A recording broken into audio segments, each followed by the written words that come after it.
आज ये हमारी 2 दिन की संगोष्ठी हो रही है हमारे हिंदी विभाग में और इसमें जो मेन उद्देश्य है वो यही है कि हिंदी के जो अलग अलग स्वरूप हमारे अलग देशों में हैं, जो प्रवासी साहित्य जो है पूरे विश्व पटल पे सामने आ रहा है, उसका हिंदी साहित्य के प्रति क्या योगदान है। इसके साथ ही साथ आज के जो हमारे बच्चे हैं, जो स्टूडेंट्स हैं, वो यूजी के हों, पीजी के हों या हमारे शोध छात्र हों, सबको इस बात से भी अवगत कराना है कि हिंदी केवल भारतीय परिदृश्य में ही महत्वपूर्ण नहीं है, अपितु विश्व पटल पर भी इसका बहुत बड़ा योगदान है। इसके साथ ही साथ बच्चों को जो हिंदी के बदलते स्वरूप हैं उनके बारे में भी अवगत कराना है। वो साहित्य केवल हमारे देश में ही सृजित नहीं हो रहा, हिंदी का साहित्य दूसरे देशों में भी सृजित हो रहा है। इस बात से भी बच्चों को संज्ञानित कराना है।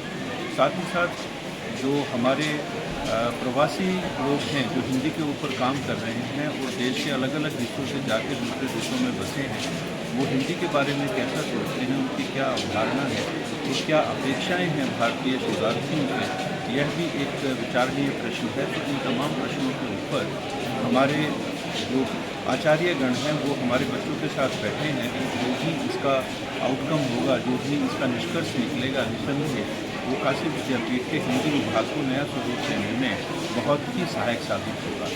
मैं आयोजकों का बहुत बहुत धन्यवादी हूँ कि उन्होंने एक सुंदर उपक्रम किया।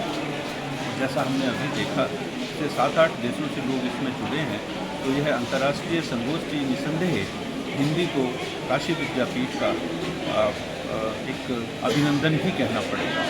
मैं आप सभी को बहुत बहुत धन्यवाद देता हूँ। इसके साथ ही साथ शुभकामना मेरी है कि आगे आने वाले वर्षों में यह कार्यक्रम ऐसे ही चलेगा और हिंदी को एक नया स्वरूप देने में हम लोग सक्षम हों। बहुत बहुत धन्यवाद।